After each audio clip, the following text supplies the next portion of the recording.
Assalamualaikum warahmatullahi wabarakatuh. Saya Bayu Prasetyo dari IF21F dengan NIM 21416255 Tujuannya dibuatnya video ini untuk memenuhi tugas dari mata kuliah sistem terdistribusi di mana diminta untuk membuat video materi tentang sinkronisasi dalam sistem terdistribusi di mana untuk mata kuliah ini diampu oleh Bapak Yana Cahyana MPro. Nah, untuk presentasi yang akan dibawakan hari ini itu ada 8 poin di mana untuk yang pertama di sini ada definisi sinkronisasi. Yang kedua ada tujuannya, yang ketiga ada jenis-jenis dari sinkronisasi, yang keempat ada sinkronisasi waktu, yang kelima ada sinkronisasi data, yang keenam ada sinkronisasi proses, dan untuk yang ketujuh tantangan proses, dan yang kedelapan yang terakhir kesimpulan dan penutup. Nah, untuk yang pertama, di sini ada definisi dari sinkronisasi, di mana untuk sinkronisasi ini merupakan atau proses untuk mengatur agar beberapa proses dapat berjalan secara bersamaan. Nah, untuk saat beberapa proses dijalankan secara bersamaan, sinkronisasi ini dapat membantu mempertahankan konsistensi informasi bersama, serta mendukung pelaksanaan proses secara kolaboratif. Nah, di sini ada untuk tujuan dari sinkronisasi, di mana untuk tujuan utamanya yaitu untuk mencegah inkonsistensi data akibat akses oleh beberapa proses yang berbeda atau bisa kita sebut mutual exclusion dan untuk mengelola urutan pelaksana proses. Nah, jadi sehingga proses-proses ini tersebut dapat berjalan dengan baik tanpa mengalami deadlock atau starvation. Lalu di sini ada jenis-jenis dari sinkronisasi. Untuk yang pertama di sini ada sinkronisasi waktu, itu untuk menjaga keselarasan waktu antar node dalam sistem untuk mendukung urutan peristiwa yang tepat. Yang kedua di sini ada sinkronisasi data. Ini menjamin konsistensi data yang diakses atau dimodifikasi di beberapa node. Nah, untuk yang ketiga di sini ada sinkronisasi proses. Ini untuk mengatur proses agar akses ke sumber daya bersama tidak menyebabkan suatu konflik. Lalu di sini ada sinkronisasi waktu di mana di sini yang pertama ada Network Time Protocol atau bisa kita sebut NTV. Ini biasanya digunakan untuk menyelaraskan waktu antar node dengan akurasi milidetik efektif pada jaringan yang luas. Lalu yang kedua ada Precision Time Protocol, bisa kita sebut FTP, di mana digunakan pada jaringan lokal dengan kebutuhan presisi tinggi atau akurasi mikrodetik. Lalu yang ketiga ada Logical Clock, bisa sebut Lamport Time.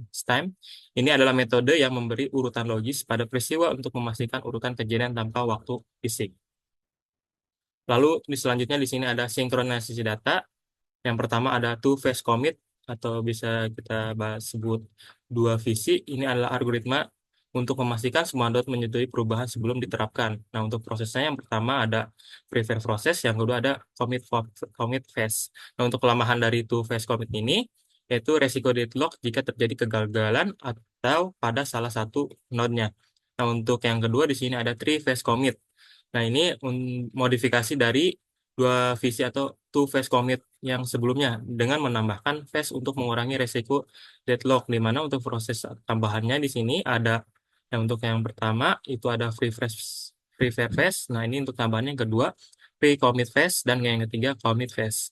Nah, untuk kelemahan dari three phase commit ini meskipun mengurangi resiko deadlock, nah untuk tiga tuh three phase commit ini juga memerlukan lebih banyak komunikasi sehingga menambah kompleksitas dan latensi.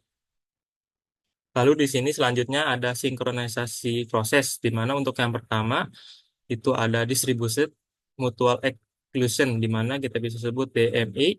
Ini adalah teknik untuk memastikan hanya ada satu proses yang dapat mengakses sumber daya pada waktu yang tertentu. Lalu yang kedua ada algoritma Ricard Agarwala. Ini adalah suatu proses di mana protokol meminta izin dari semua node untuk mendapatkan akses eksklusif. Lalu yang ketiga ada token ring algoritma. Nah, ini untuk node yang untuk memegang token secara bergantian untuk mendapatkan akses ke sumber daya yang untuk mendapatkan sumber daya bersama. Lalu di sini ada tantangan dalam sinkronisasi. Untuk yang pertama, di sini ada latensi dan keterlambatan komunikasi. Nah, ini dapat menyebabkan keterlambatan jaringan dan menghambat sinkronisasi tepat waktu, memengaruhi urutan dan akurasi data. Lalu yang kedua ada kegagalan node. Nah, di sini gagalnya satu node dapat juga menghentikan sinkronisasi, lalu meningkatkan risiko deadlock dan ketidakkonsistenan suatu data. Yang ketiga di sini ada clock skew atau drift. Dan drift ini merupakan perbedaan jam antar node, jadi bisa menyebabkan ketidaksinkronan waktu dan dapat memengaruhi urutan kejadian. Lalu yang keempat di sini ada stabilitas terbatas. Nah, lebih banyak node meningkatkan latensi dan risiko konflik dalam suatu sinkronisasi. Lalu yang kelima ada overhead komunikasi. Nah, untuk overhead komunikasi ini yaitu sinkronisasi memerlukan komunikasi intensif dan membesar beban suatu jaringan. Lalu yang keenam ada keamanan dan konsistensi data. Nah, untuk keamanan dan konsistensi data ini, serangan keamanan bisa mengganggu sinkronisasi dan mengancam integritas suatu data. Nah, di sini ada kesimpulan dari akhir materi yang saya sampaikan hari ini, di mana sinkronisasi dalam sistem terdistribusi merupakan suatu proses di mana untuk menjaga konsistensi dan data dan urutan suatu proses.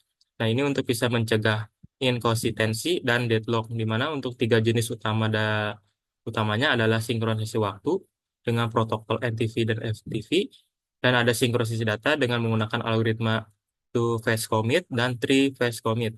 Dan untuk yang proses ada algoritma Richard Agrawala dan token ring. Untuk tantangan utamanya di sini sih mencakup latensi komunikasi, perbedaan waktu antar node, lalu adanya risiko deadlock dan perbedaan jaringan yang tinggi. Terima kasih. Nah, mungkin segitu saja presentasi yang bisa saya sampaikan hari ini. Mohon maaf apabila ada kesalahan kata dan penyampaian. Terima kasih. Wassalamualaikum warahmatullahi wabarakatuh.